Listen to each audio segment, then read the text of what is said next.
وبركاته. الحمد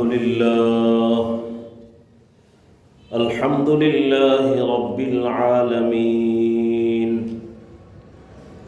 والعاقبة للمتقين، والصلاة والسلام على أشرف الأنبياء والمرسلين، وعلى آله وأصحابه أجمعين. أما بعد، فأعوذ بالله من الشيطان الرجيم. بسم الله الرحمن الرحيم. وما ليعبدوا الله مخلصين له الدين حنفاء، ويقيموا الصلاة ويؤتوا الزكاة، وذلك دين القيمة. إن الذين كفروا من أهل الكتاب والمشركين في نار جهنم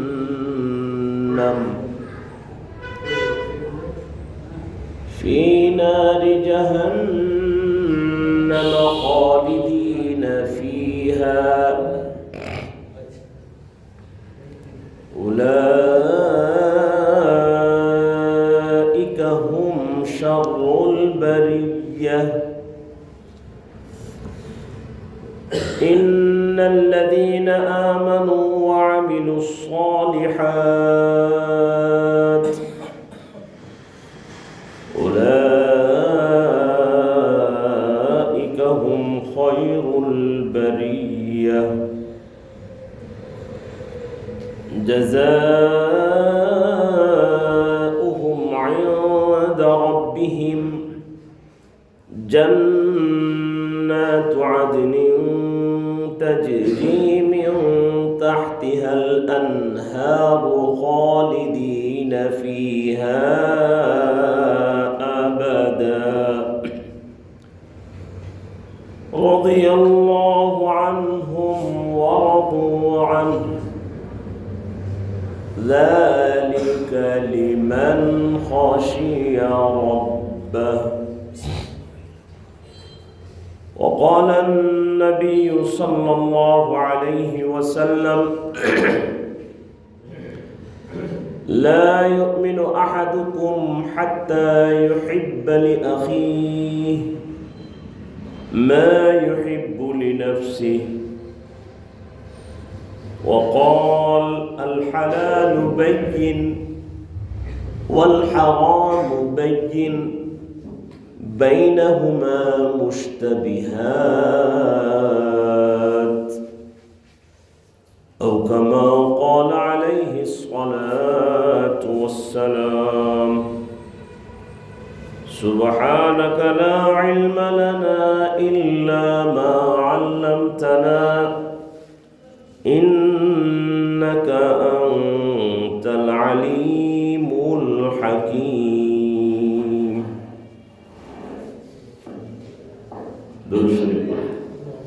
اللهم صل على محمد وعلى آل محمد، كما صليت على إبراهيم وعلى آل إبراهيم إنك حميد مجيد.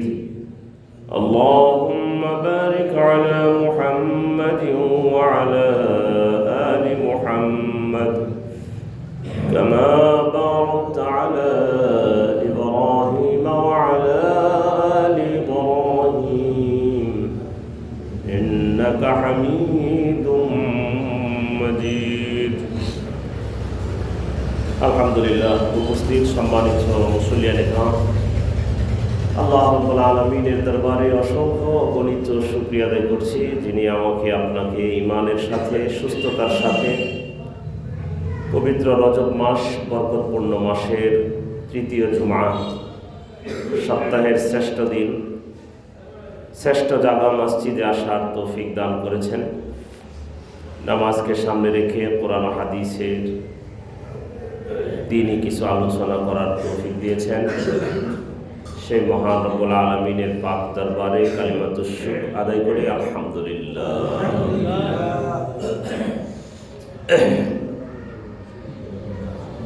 মুহতারাম হাজিরিন, গত জুমায় আলোচনা শুরু করেছিলাম হযরতে ইমামে আবু হানিফা রাহিমাহুল্লাহ, যিনি হলেন আমাদের ইমাম, হানাফি মাযহাবের ইমাম। দুনিয়াতে সবথেকে বেশি যার বাতানো পদ্ধতিতে মানুষ নামাজ পড়ে ইমামে আজম বলা হয়। ইমামে আজম মানে বড় ইমাম। আরবরা পর্যন্ত ইমামে আজম বলা হয়। ইমামে আজম আবু হানিফা রহমতুল্লাহ আলাইহি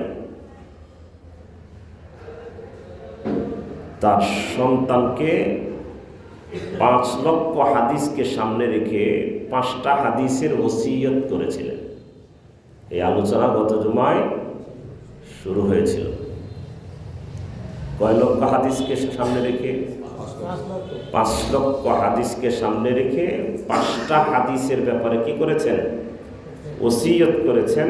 এই 5টা হাদিসকে যদি তোমার জীবনে ধারণ করতে পারো, এই 5টা হাদিসের উপরে যদি আমল করতে পারো, তাহলে তোমার দুনিয়া আখিরাতের সকল ভালাই তুমি পেয়ে গেলা। দুনিয়ার ভালাইও পেয়ে গেলা, আখিরাতের ভালাইও তুমি পেয়ে যাবে ইনশাআল্লাহ। অভিজ্ঞতার আলোকে উনি বলেছেন, ওনার সারা জীবনের অভিজ্ঞতার আলোকে 5টি হাদিসকে বাছাই করেছেন। এর মধ্যে গত জুমায় আমরা 2টি হাদিসের আলোচনা করেছিলাম। 1 নম্বর হাদিস ছিল ইন্নামাল আমালু বিন্নিয়াত, যেটা আমরা সকলেই জানি যে সমস্ত আমল কবুল হওয়া না হওয়া এটা নির্ভর করে মানুষের নিয়তের উপর। আব্দুল্লাহ ইবনে মুবারক রহমতুল্লাহ আলাইহি বড় মুহাদ্দিস ছিলেন। উনি বলেছেন, রুব্বা আমালিন সাগীরিন ইউআযযিমু বিহিন নিয়্যাহ ওয়া রুব্বা আমালিন কাবীরিন ইউসগিরু বিহিন নিয়্যাহ। আব্দুল্লাহ ইবনে মুবারক রহমতুল্লাহ আলাইহি বলেন যে ছোট আমল কিন্তু নিয়তের কারণে এটা অনেক বড় হয়ে যায়। নিয়ত এই আমলটাকে বড় বানায় দেয়। আবার বড় আমল কিন্তু নিয়তের কারণে আমল কি হয়ে যায়? নাই হয়ে যায়, আমল খুঁজে পাওয়া যায় না। হাসরের মাঠে এমনও হবে অনেক আমল করে গেছে, বড় বড় হজ, বড় বড় দানশীল, বড় শহীদ এবং বড় আলিম গেছে, কিন্তু তার ইলমের কোনো সওয়াব নাই, তার শাহাদাতের কোনো সওয়াব নাই, তার দানের কোনো কি নাই? সওয়াব নাই, তার আমলের কোনো সওয়াব নাই। তো কেন? এগুলো তো নিয়ত সহি ছিল না। আমল করছে বড় বড়, কিন্তু কি নাই? নিয়ত সহি নাই। এজন্য মানুষকে দেখানোর জন্য কোনো আমলকে শিরকে আসগর বলা হয়েছে। শিরকে আসগর মানে ছোট শিরিক। মানুষকে দেখানো যে কোনো কাজ, ভালো কাজ, নেক কাজ, এটা লক্ষ্য যদি থাকে মানুষ আমাকে বাহবা দিবে, মানুষ আমাকে ভালো বলবে, মানুষ প্রশংসা করবে, এই নিয়তে বড় বড় আমলও কি হয়ে যায়? বরবাদ হয়ে যায়, নষ্ট হয়ে যায়, নাই হয়ে যায়। তো 1 নম্বর ছিল ইন্নামাল আমালু বিন্নিয়াত। এজন্য আমরা নিয়তকে কি করব? সঠিক করব। নিয়ত সঠিক থাকলে আমল ঠিক, আর নিয়তে ভেজাল থাকলে আমল কি হয়ে যায়? ভেজাল যুক্ত হয়ে যায়। 2 নম্বর, ইমামে আবু হানিফা রহমতুল্লাহ আলাইহি ওসিয়ত করেছিলেন, মিন হুসনি ইসলামিল মারই তারকুহু মা লা ইয়ানি। ইসলামের সৌন্দর্য হলো অনর্থক অহেতুক কথা, অহেতুক কাজ, এটাকে ছেড়ে দেওয়া। এটা হলো ইসলামের সৌন্দর্য। একটা মানুষের জীবনের সৌন্দর্য হলো, আপনি একটা লাইফ, আপনার একটা হায়াত, আপনার একটা জীবন, তো এই জীবনের সব থেকে সৌন্দর্য হলো যে অনর্থক কথা, অহেতুক কথা, অহেতুক কাজকে কি করা, ছেড়ে দেওয়া। এটা যদি ছাড়তে পারেন আপনার জীবন হবে সুন্দর। আল্লাহ রসুল বলতেছেন, মিন হুসনি ইসলামিল মারই, ইসলামের সব থেকে সৌন্দর্য, একটা মুসলমানের সব থেকে সৌন্দর্য দিক হলো যে অহেতুক কথাবার্তা, অহেতুক কাজ, এটাকে ছেড়ে দাও। এটা যদি ছাড়তে পারি তাহলে দেখবেন যে লাইফ অনেক সুন্দর, অনেক মসৃণ। আল্লাহ আমাদেরকে দান করুন। এই জন্য অহেতুক মানুষের গীবত করা, অহেতুক মানুষের সমালোচনা করা, হ্যাঁ, এই জন্য আমাদের বড়রা বলেন, বুজুর্গরা বলেন, তোমার যখন সময় ফ্রি আছে, তোমার যখন সময় ফ্রি, তখন কি করো, ব্যস্ত হয়ে যাও। মাংনা হলেও কোন কাজের সাথে কি হয়ে যাও, লিপ্ত হয়ে যাও। চাকরি নাই, মাংনা বসে থেকো না, অহেতুক সময় নষ্ট না করে বেকার আছো, বেকার সময়টাকে কাজে লাগাও। যে তোমাকে মানে বেতন দিচ্ছে না, বেতন নাই, এমন কাজে তুমি লেগে যাও। তাহলে দেখবে যে শয়তান তোমার মাথায় বাসা বাঁধবে না। যাদের কাজ নাই তাদের মাথার মাঝে শয়তানে কি বাঁধে, বাসা বাঁধে, শয়তানে ঘর বানায়। যারা বেকার থাকে তাদের মাথার মধ্যে শয়তানে কি বানায়, বাসা বানায়। তো এজন্য একটা মানুষের জীবনের সৌন্দর্য হলো অনর্থক কথা এবং অনর্থক কাজ, এগুলোকে কি করে দেওয়া, ছেড়ে দেওয়া। 2 নম্বর ওসিয়ত, মিন হুসনি ইসলামিল মারই তারকুহু মা লা ইয়ানি। 3 নম্বর, ইমামে আবু হানিফা রহমতুল্লাহ আলাইহি সন্তানকে বলতেছেন, লা ইউমিনু আহাদুকুম হাত্তা ইউহিব্বা লিআখিহি মা ইউহিব্বু লিনাফসিহি। কত সুন্দর হাদিস। একটা সমাজকে সুন্দর করা কত পলিসি আল্লাহ রাসূল সাল্লাল্লাহু আলাইহি সাল্লাম আমাদেরকে দিয়েছেন। কত সুন্দর সুন্দর কথা, যে এই কথাগুলো যদি একটা মানুষ মেনে চলে তাহলে তার ঘর, তার পরিবার, তার সমাজ, সর্বক্ষেত্রেই মানে সোসাইটিকে আগে বাড়ানোর জন্য, সামাজিক কাঠামোকে শক্ত মজবুত করার জন্য আল্লাহ রাসূল সাল্লাল্লাহু আলাইহি ওয়াসাল্লাম কিছু হাদিস, এমন এমন হাদিস আছে, এমন এমন আল্লাহ রাসূলের ওসিয়ত আছে, এগুলো যদি কেউ মেনে চলে তাহলে সমাজ সুন্দর হয়ে যায়। সমাজ কি হয়ে যায়, সুন্দর হয়ে যায়। দেখেন কত সুন্দর কথা। আল্লাহ রাসূল বলতেছেন, তোমাদের মধ্যে থেকে কেউ কামিল মুমিন হতে পারবে না। এখানে কামিলটা লাগাইতে হবে, পরিপূর্ণ। পরিপূর্ণ মুমিন হতে হলে কি কাজটা করতে হবে, নবীজি বলছেন,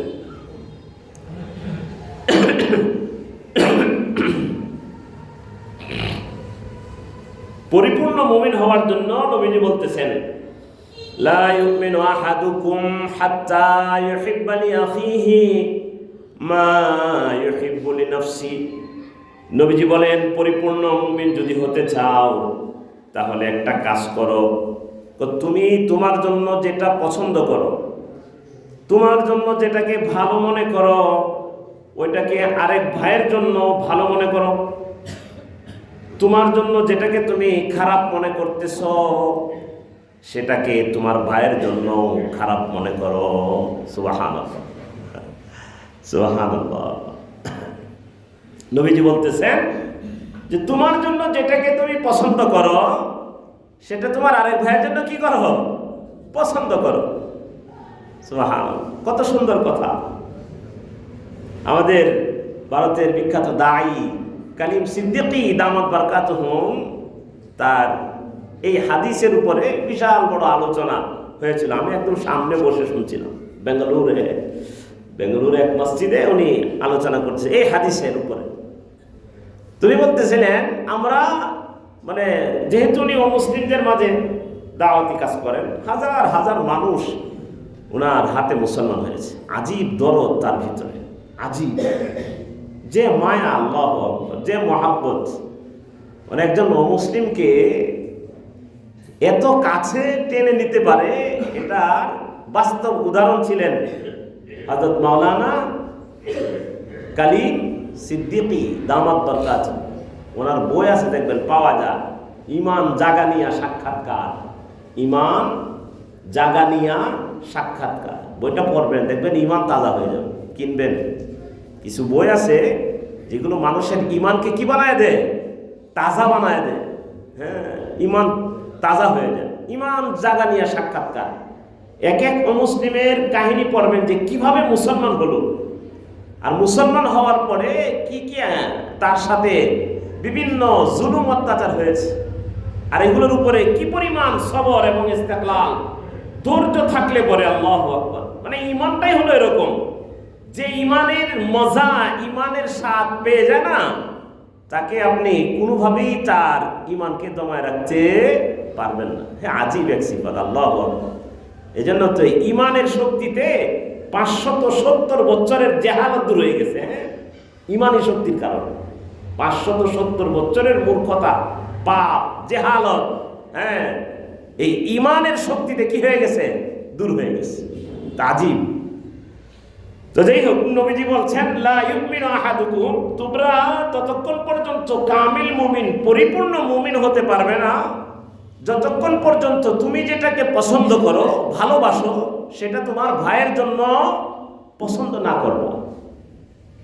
আমরা পছন্দ করি যাতে আমাকে কেউ গালি না দেয়, পছন্দ করি না। গালি দিলে কি লাগবে, আমার খারাপ লাগবে না? কটু কথা বললে কি লাগবে, আমার খারাপ লাগে না? আরেকজনকে কেমনে কটু কথা বলি, আরেকজনকে কেমনে আমি গালি দিই, চিন্তা করা যে যেই জিনিসটা আমি ভালো মনে করছি না আমার জন্য। একটা মানুষ যদি এই চিন্তাটা করে, আমি যদি এই জায়গায় হইতাম, যেই জায়গাটায় আমার ভাই আছে, তাকে গালি দেওয়া হচ্ছে, ভৎসনা করা হচ্ছে, হ্যাঁ, প্রত্যেকটা কাজ, আমি যদি এটা আমার সাথে হতো তাহলে আমার কেমন লাগতো যেটা আমি করতেছি।